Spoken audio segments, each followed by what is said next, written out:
Eh bien bonjour à tous chers amis de la mémoire, j'espère que vous allez bien. Aujourd'hui en ce jeudi de la mémoire, je me suis dit tiens, qu'est-ce qu'on va faire? La mémoire. Mais la mémoire de quoi?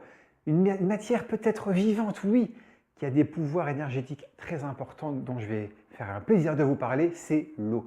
Figurez-vous que l'eau n'est pas inerte. Elle a le pouvoir de capter l'information et de la réémettre.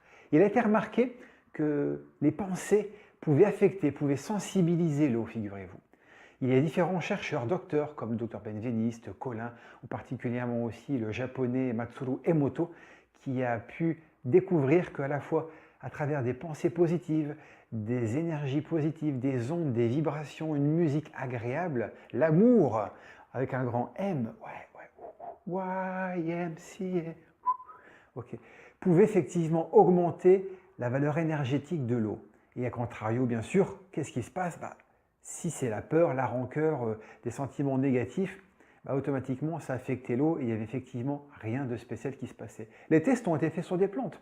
On a mis des plantes sur lesquelles on les a positionnées à des endroits identiques avec de l'eau dans laquelle on avait posé des étiquettes. Amour, joie et bonne énergie et que des côtés positifs, des bons messages. Et en les arrosant, on s'est aperçu qu'elles poussaient beaucoup plus vite qu'une eau avec la peur, la rancœur et un sentiment agressif qu'on pouvait lui apporter. Et donc, automatiquement, les tiges étaient beaucoup plus fermes d'un côté, plus frêles de l'autre. Et ça s'est vérifié également par la cristallisation de l'eau. Il a eu une idée géniale, c'est de se dire, je vais récolter des eaux des différents torrents, des différents eaux du monde, et il les a analysés. Et il s'est aperçu qu'en fait, que les cristaux étaient bien formés, étaient symétriques, un petit peu comme la cristallisation d'un flocon de neige. Et bien vous allez voir, à travers la petite image que je vais vous présenter, la vérité est que c'est vraiment incroyable le pouvoir que l'eau a d'être un vrai réacteur, un vrai récepteur et un échangeur d'émotions.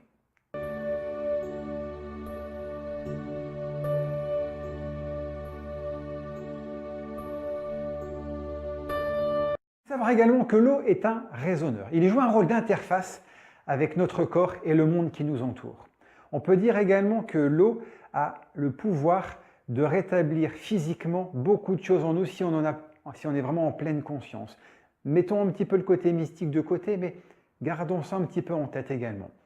Au niveau cellulaire, l'eau, c'est un petit peu la voie principale de toute information à notre corps. Qu'est-ce qu'elle fait? Elle passe par l'ensemble de nos organismes principaux et également au niveau sanguin, du point de vue énergique, électrique, vibrationnel, émotionnel et également par la pensée. Donc gardez bien ça en tête. Comment ça marche? Qu'est-ce qu'il faut faire? En fait, cette eau doit être dynamisée. Pour être dynamisée, en fait, cette eau dynamisée, elle a la vertu et la propriété de pouvoir libérer le corps de toute cette toxine.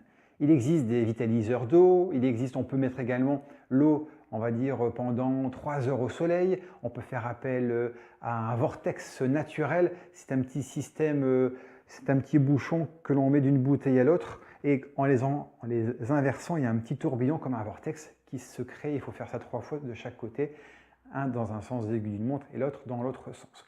Il y a également les pierres, il y a également le système des aimants. Pour ceux qui pratiquent le Reiki, le magnétisme, c'est également possible. Sinon, vous pouvez choisir une eau forte en résidus secs. On va dire l'idéal, c'est la Moroku parce qu'elle a 18 mg par litre. Donc vous avez des eaux, mais cherchez plutôt des eaux minimum entre 10 et 12 minimum par rapport à cette propriété qu'a l'eau. Il y a la Montcalm également qui peut être utilisée. Après, vous avez dans les céréales, dans les légumes, dans les fruits, une eau également naturelle qui est propice aussi à notre organisme et qui peut nous faire que du bien. Manger 5 fruits, 6 fruits, 10 fruits par jour, n'hésitez pas. Il est conseillé de boire cette eau, donc de boire le premier verre d'eau à jeun dès le matin et après bien sûr entre les repas, jamais pendant, c'est ce qui est conseillé. Mais ces habitudes-là, on ne les a pas comme ça. C'est se dire comment je fais. Il faut d'abord faire une prise de conscience sur soi-même et se dire, allez, j'ai un travail personnel, j'ai envie de m'ouvrir, c'est important pour moi. Donc déjà avoir cet état d'esprit-là et aussi cette volonté de vraiment le faire, d'avoir envie et de se dire, allez, si déjà on est dans la démarche de vouloir boire, il y a un effet amplificateur et également bénéfique sur la santé. Donc ayez cette prise de conscience-là. Peut-être que ça peut résonner en vous, peut-être pas tout de suite, peut-être plus tard, mais gardez ça en mémoire. La mémoire a des pouvoirs bénéfique pour notre corps et notre santé. Et si nous, on peut également se faire plaisir tout en buvant, parce que c'est vraiment conseillé, 1 litre à 1,5 litre par personne par jour. Et si en plus cette eau peut être dynamisée, mettez des petites étiquettes, moi je mets amour, santé, tout ce que je veux dessus, et ça crée après un effet crescendo. Voilà, j'espère que cette petite vidéo vous a plu, c'était vraiment étonnant, j'espère pour vous d'apprendre, ou peut-être réapprendre certains éléments à travers la mémoire, comme quoi effectivement cette mémoire de l'eau, la mémoire, l'eau, la mémoire, oui, la mémoire a une l'eau, non, l'eau a une, oui, l'eau a une mémoire, c'est ça. Allez, à très vite pour de prochaines aventures, j'espère que ça va vous plaire la prochaine fois également, n'hésitez pas à mettre un petit commentaire, un petit pouce, à me partager, à très vite, salut!